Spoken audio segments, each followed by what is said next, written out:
Ay, ka-coffee, magandang araw po sa inyo, Luzon, Visayas at Mindanao. Ito ka-coffee ha, nakakatawa ito eh. Yung mga kandidato ng PDP, napapahiya.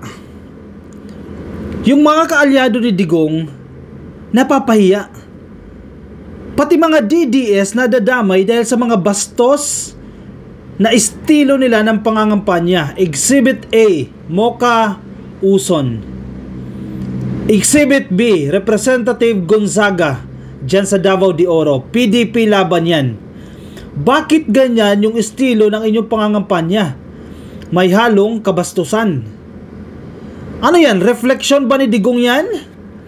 Idol nyo ba si Digong? Kaya nyo ginagawa yan? Nami-miss nyo ba si Digong? Kaya pilit ninyong ipinapasok sa inyong kampanya ang pagiging bastos? Nature nyo ba talaga yan? O sige, dito muna tayo kay Koki ni Mocha. Anong klaseng style ng campaigning yan? Ang Koki ni Mocha. Alam niyo na kung anong ibig sabihin, di ba? Bastos yung genital ng babae ang tinutukoy dyan. Pero katunog lang ng Koki. Koki, cookie. Ano yan? May binibenta ba siyang cookies? O dapat cookies. Ang cookies ni Mocha, hindi ang Koki ni Mocha. Kasi pag sinabi mo ang Koki ni Mocha, mas katunog yan ng genitals ng babae na bastos. Sa tingin nyo makakatulong sa kampanya nyo yan? Nagpapatrending lang yan para pag-usapan. Abay, di pwede yan. In fairness, sa COMELEC, sobrang sipag ng COMELEC ngayon ha. In fairness, dapat bigyan ng recognition ng COMELEC.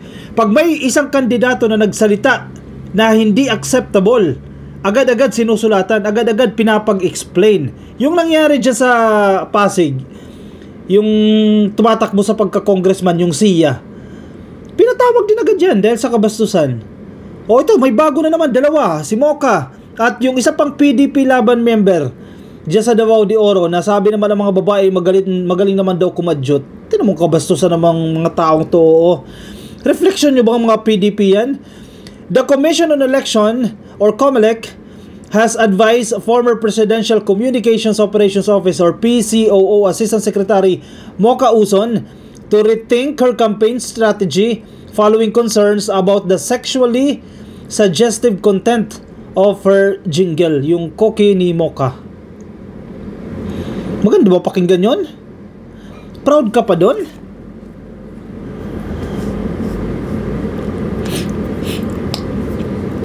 Proud ba ang mga babae? Mapaproud ba ang mga babae kung ganyan kabastos yung jingle mo? Definitely hindi. Bakit pilit na pilit ninyong ginagawa yan? Dahil nami-miss nyo si Tatay Digong ninyo? Gusto nyo ganyan yung mga jokes? Binubuhay nyo yung espiritu ni Digong? Dahil ganyan nag-work yung kampanya niya?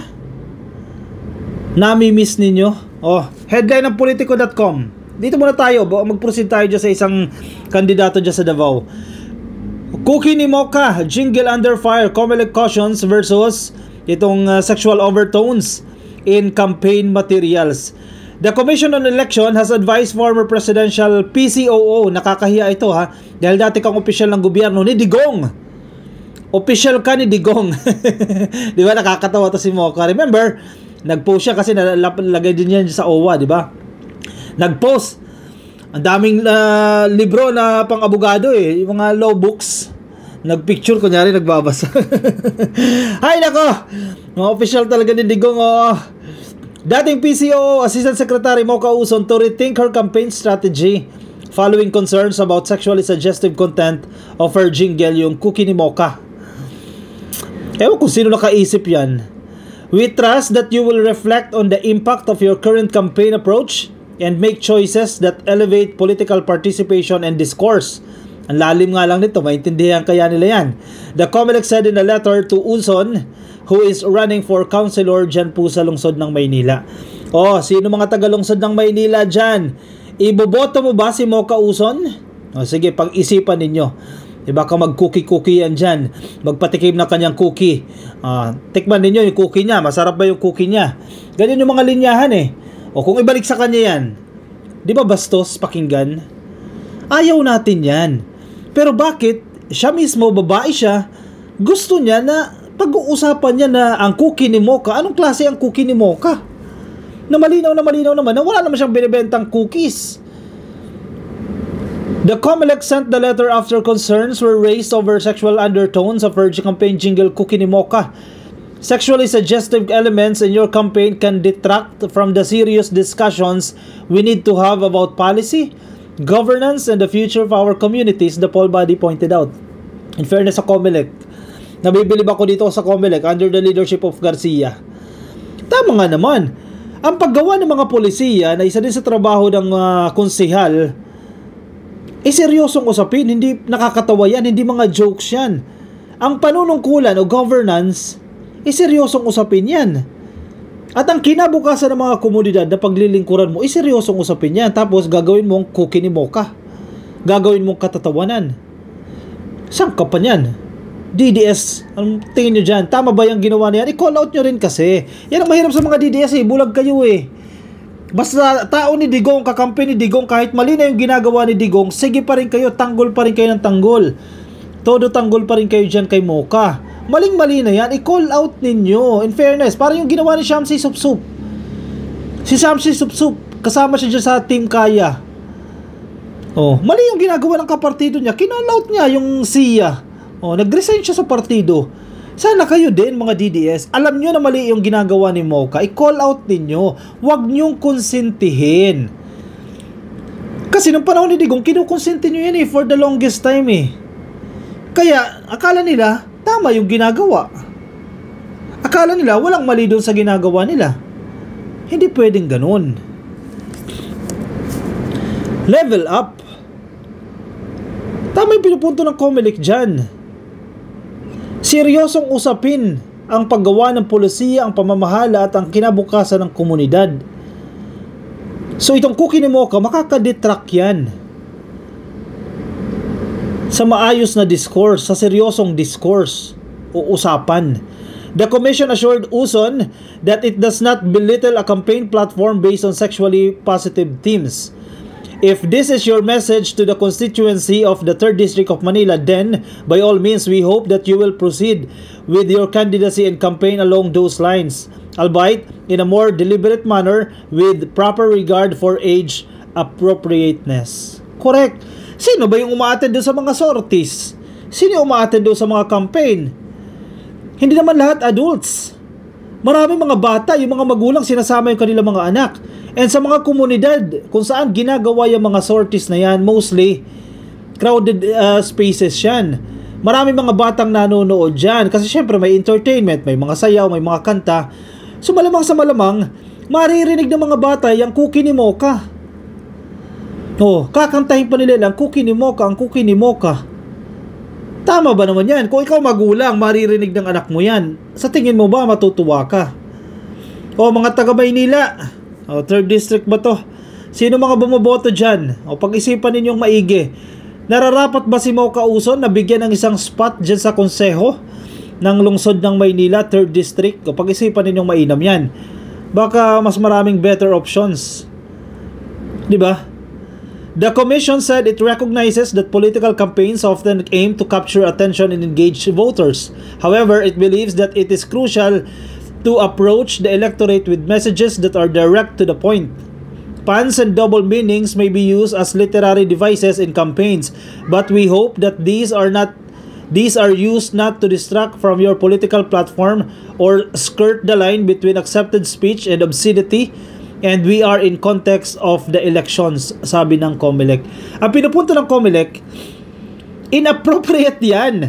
Magaling lang yung gumagawa ng sulat ng COMELEC Pero ang gusto niya sabihin, inappropriate yung content mo dahil eleksyon ang pinag-uusapan natin yan. Seryoso itong eleksyon na to, pero yung jingle mo bastos, hindi tugma para sa eleksyon. Though naiintindihan nila na yung mga ganyang style para makakuha ng atensyon. Pero hindi tugma, hindi bagay. Buti na lang talaga. Ang COMELEC aktibo, nagbabantay. Sige, dito tayo sa isa pa.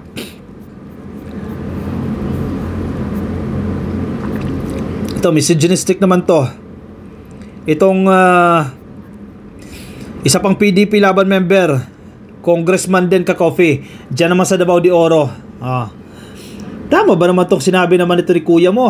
Oh, nasa Philippine Star. PDP laban to ha, PDP laban. Spread your legs. Davao Congressman gives 3 days to explain lewd campaign remarks. Mula Digong style eh. Yung mga jokes na yan eh. Ganyan ba kayo dyan? Ganyan ba si Digong? Ganyan ba na-instill sa isip ninyo ni Digong? Na dapat ganyan kayo mga kampanya? Tama ba yan? The Commission on Elections has ordered gubernatorial candidate in Davao de Oro to explain within 3 days why he should not be sanctioned for telling a woman to spread your legs and making other lewd remarks during a campaign event. Marami pa siyang pinagsasabi doon, ka-coffee, sa kanyang speech. May recording tayo pero hindi na natin ipi-play yan. Dito lang tayo sa balitang yan. In a show cause order dated April 8, in fairness, ito yung sinasabi ko sa inyo, ang COMELEC very active. Once na nangyari yan, kinabukasan or baka the same day, naglalabas na agad sila ng notice. In fairness sa COMELEC. In a show cause order dated April 8, the Poll Body's Task Force on Safeguarding Against Fear and Exclusion on Elections or Task Force SAFE cited 3 separate campaign events where Representative Ruel Peter Gonzaga ng Davao de Oro. Ayan, sino mga taga Davao de Oro dyan? Who is running for provincial governor allegedly made statements that could constitute gender-based harassment naman to. Tama ba yan? Tama ba yan? Siyempre pagtatanggol nila yung sarili nila na joke lang yan. Yan ang mahirap eh. Ang mga babae ginagawa ninyong katatawanan. Ang mga babae ginagawa ninyong punching bag. Ginagawa ninyong object sa inyong mga campaign. Hindi sila object. In-objectify ninyo ang mga babae para i-promote yung sarili ninyo. Para isulong yung inyong kampanya. Hindi dapat ganun. Mga babae, dyan sa Davao de Oro, pag-isipan ninyo, siya ba yung dapat maging governor kung ganyan ang kanyang estilo? I-call out ninyo. DDS, mga babaeng DDS, i-call out ninyo. Kung hindi tama yan, sabihan ninyo. Para the next campaign, hindi na nila uulitin yan. This is the 5th show cause order issued by the COMELEC in a month related to sexist and misogynistic remarks by local candidates. The back-to-back orders have prompted the poll body to push for a resolution declaring all campaign activities as safe spaces. Tuloy, ano ba to? Ganito ba talaga ang halalan sa Pilipinas? Ganito ba kabastos ang mga politiko? Hindi mo tuloy mawawala sa isip ng tao kasi pang ilang beses na yan. Tulad sa balitang ito, sinasabi nila pang 5 beses nang nangyayari yan. Mga local candidates. A show cause order is a formal notice issued by the COMELEC requiring a candidate to explain or justify an alleged violation of election rules. It gives the candidates an opportunity to respond to complaints before the commission decides whether to pursue charges or impose penalties such as disqualification. Kung ako sa COMELEC, ka-coffee, kung ako sa COMELEC and Bank, kung ako magbibigay ng advice sa COMELEC and Bank, higpitan nila yung kanilang policies. 'Di ba? Disqualification agad. Pero syempre, bigyan mo ng due process. Once na merong allegations, nagkaroon siya ng ganitong remarks, o sige, bigyan mo ng show cause order yan. Pero yung penalty mo, disqualification agad. Tanggal agad siya sa race once proven na totoong sinabi niya yan.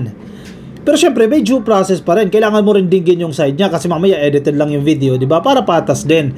Pero higpitan, taasan. Kasi kung penalty lang, kung magaan lang ang penalty, let's say, sabihin natin, 10 days ka hindi pwede mag-campaign, etc. Disqualified agad. Ganyan dapat. Mas mabilis. Kasi tinan mo, pang 5 beses na nangyayari. Anong nangyayari? Ulit-ulit lang.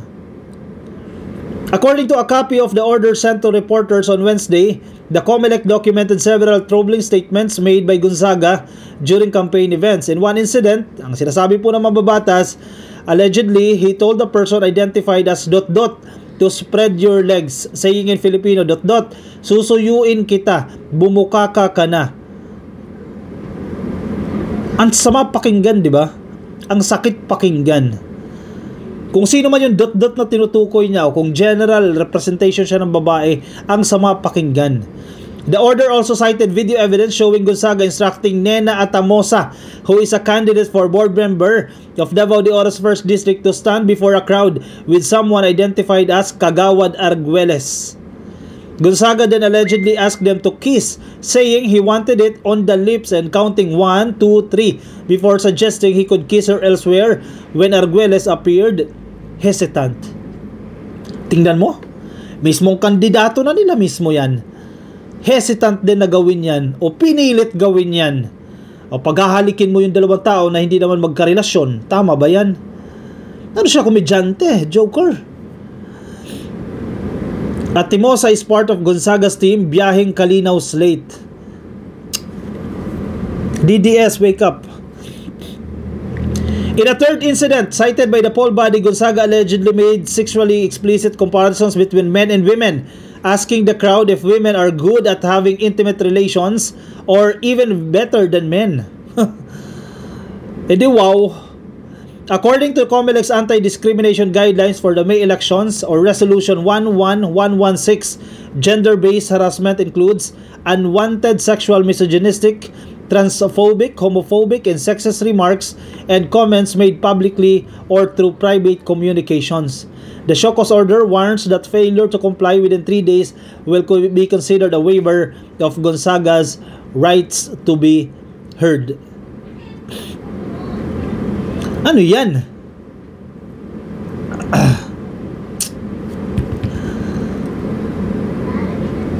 Tanggalin na lang yan. Disqualified na lang yan. Di ba? Kasi pamamarisan yan eh. Paulit-ulit lang yan eh. Gagawin at gagawin lang ulit nila yan eh. Kawawa yung mga babae na ginagamit sa eleksyon, ginagamit sa kampanya. Nakalulungkot na sitwasyon at reality yan. Oy, wake up, wake up, wake up. I-call out yan. Kahit kakampi pa ni PBBM yan. Sige, kung Partido Federal ng Pilipinas yan, kakampi yan, i-call out natin yan. Huwag natin iboto as a sanction. Kahit kakampi ni PBBM yan. DDS man yan, Partido Federal ng Pilipinas man yan, Liberal Party man yan, kung nagkamali yan, huwag natin iboto. Kasi in a way, yun ang parusa sa ginawa nila. Regardless kung anong partido. Pero ang nangyayari, commonly, mga PDP, parang inspired sila kay Tatay Digong. Hay nako ka-coffee, sige, komento ang inyong opinion, reaction dyan sa ating comment section para mabasa po yan ng iba natin mga ka-coffee. Mga nasa Facebook, pasuyo na lang ka-coffee, please like and follow. Yung mga nasa YouTube, click lang po na subscribe and hit nyo na po yung notification icon para updated kayo sa ating mga bagong upload. I will see you ka-coffee in my next video. Bye-bye.